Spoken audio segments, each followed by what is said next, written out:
because I realized that 25 years of unmanaged diabetes was literally because she had no idea how to eat, move, or adjust her lifestyle to manage it.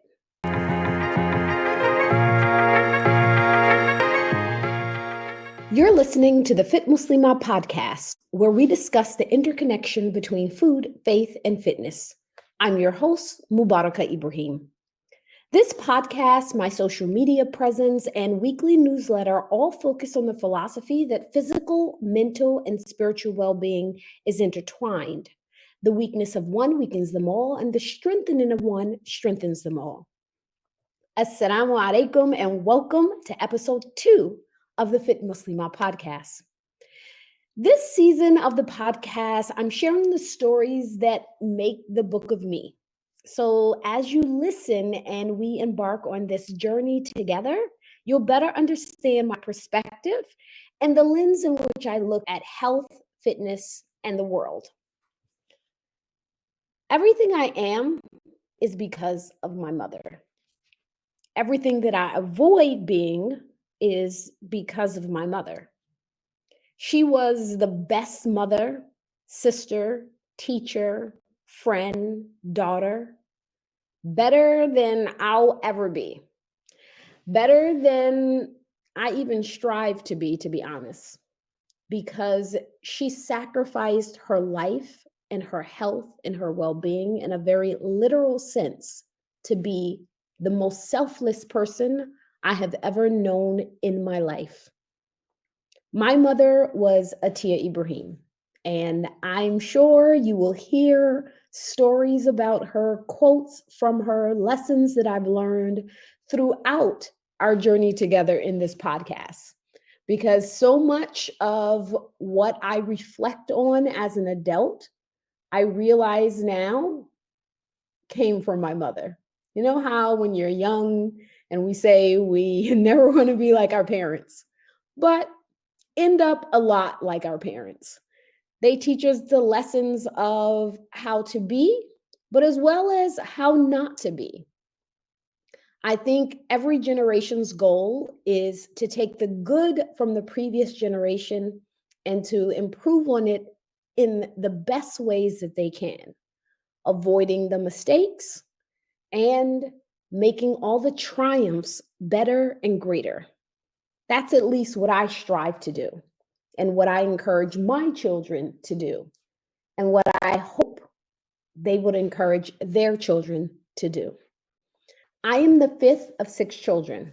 When I was 7 years old, my mother got pregnant with my little sister and she developed gestational diabetes, like about 10% of women in the United States and 18% of Black women. And at 37, she was among 30% of women over 35 who get pregnant and develop gestational diabetes. But her diabetes didn't just last during her pregnancy. It quickly developed into type 2 diabetes, and it just progressively got worse throughout the next 30 years of her life. I still remember with such clarity when the visiting nurse came to the house shortly after my little sister was born, and we all gathered around my mother as she described some of the symptoms that my mother may display if she was in need of her insulin and wasn't able to take it herself. I have vivid memory of how my mother grabbed the extra fat and skin of her stomach and gave it a squeeze as she injected the first needle that I was to see of probably thousands of needles I've seen her inject into her body throughout her life. I guess that memory is so vivid because it was quite honestly quite traumatizing.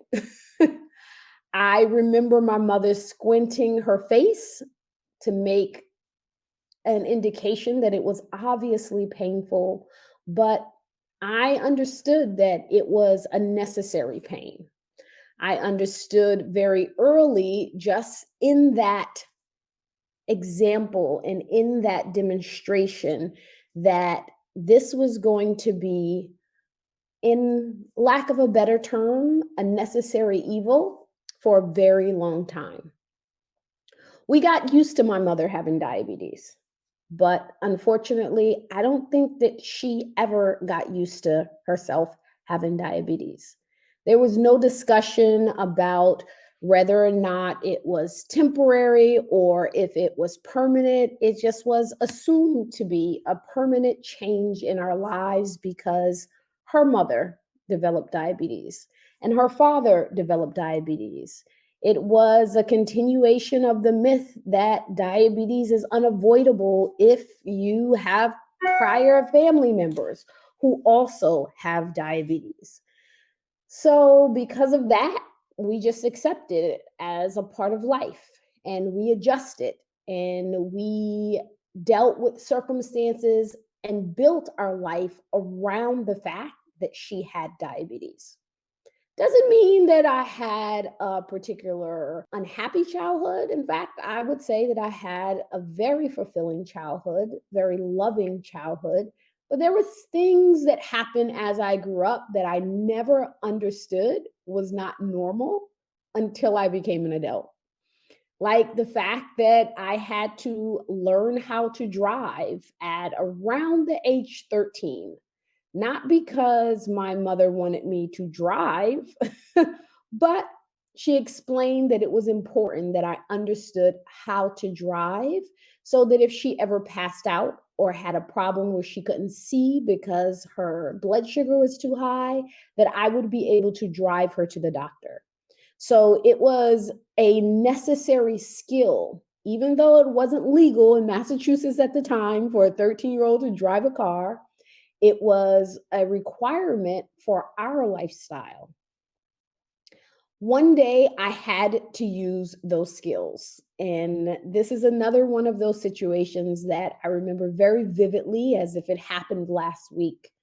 We were going school shopping, and the rap group Salt and Pepper was super popular, and I loved all of their songs. And my mother allowed me to listen to their music because it was not scandalous. So I saw this rhinestone jacket in the store, and it was a little bit above our budget, but like my mother would often do, she would figure it out so that I can get what I really, really wanted. And I remember trying the jacket on and turning around to ask my mother, like, how does it look? And she was sitting on the display, the window display where the mannequin stood, and she didn't look well. And I said to her, Umi, are you okay? And she said, no, I can't really see because I forgot to take my insulin this morning. So we're going to have to go home and come back. I promise we'll come back and get the jacket, but I need to get my insulin right now. So I very swiftly put the jacket back and grabbed her hand and took her and led her to the car. When we got to the car, she said, you're going to have to drive because I can't see. When your blood sugar is really high, one of the first indications of that when it is extremely high is you begin to get blurry vision. And this is one of the symptoms that she was experiencing at the time. So I got behind the wheel and she began to give me instructions. I want you to go down this street because just in case I pass out, you'll know how to get to the hospital from there. If you need to go to the hospital before we get home, then go to the hospital. So, very anxiously, I slowly backed out of the parking space. I pulled onto the street and I began to drive. And my mother, along the way, instructed me, don't drive too slow because you'll get the attention of police. And obviously, don't speed because you'll also get the attention of police. And so she told me which streets to turn down. She told me where to go if an alternate route if she happened to pass out. And we finally got ourselves home. I want to take a minute to say that the Fit Muslima podcast is sponsored by Better Health, committed to offering research-based food and supplement products to help improve your health and wellness. Shop getbetterhealth.com. That's get, BETTA, health.com, and use the code podcast to get 10% off. When we got home, she went upstairs. I guided her upstairs, and she got to her insulin. I don't think I ever went back and got the jacket. I never even mentioned it to her again. That was one of those circumstances where I understood that her life was more important than the jacket. I never understood how much that situation affected me as a child until I became an adult. And I reflected back on circumstances that I was in as a child that was because of her diabetes and her inability to manage it. Throughout our entire childhood, she would try, but often fail. Where this made the biggest impact in my life and the way that I teach and help other women is I remember once she called me at my place of work. So after I became an adult, became a health and fitness instructor and opened a fitness studio. One day she gave me a call because she got released from rehab. So this wasn't an unusual circumstance. Often, and I consider about every 2 or 3 months, my mother would go to the doctor. And the doctor would write during her appointment, and it can be just a general appointment or an appointment to the podiatrist or to the eye doctor, and they would check her blood sugar because they knew that she had unmanaged blood sugar. And this particular instance, like several instances before, she went to a regular doctor's appointment, to her general practitioner. And when they took her blood sugar, it was extremely high, in the 400s. Now, that is astronomically high if you know anything about diabetes. But my mother's blood sugar normally ran so high that it wasn't particularly disruptive to what her functioning. And the doctor would literally look at her and say, "How are you not in a coma right now?" He would call the ambulance and he would say, "Call your family. I'm sending you to the hospital. I've called the ambulance. Have your family either meet you here or meet you at the hospital." This was not unusual. Periodically, it would happen. Her sugar would be 250, 400. Yes, she would be walking around with blood sugar 400. She goes to the doctor. They keep her in the hospital for several days, get her blood sugar down. When her blood sugar was normal, she was so used to abnormal blood sugar that when her blood sugar was normal, she would say she didn't feel quite right. But they would keep her in the hospital anyway. Once they were able to stabilize her blood sugar, this particular instance, instead of sending her home, they actually sent her to a rehab facility to continue to monitor her for a week or so. After the rehab facility, they gave her a referral to a dietitian.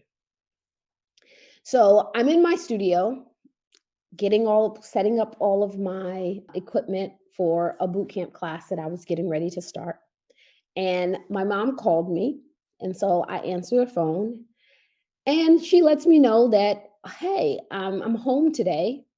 They let me out of the rehab center and they gave me a referral to a dietitian. Do you think I should go? And I paused what I was doing to reflect on the question that she was actually asking me. And I said to her, "You've had diabetes for 25 years. Nobody ever referred you to a dietitian?" And she's like, "No."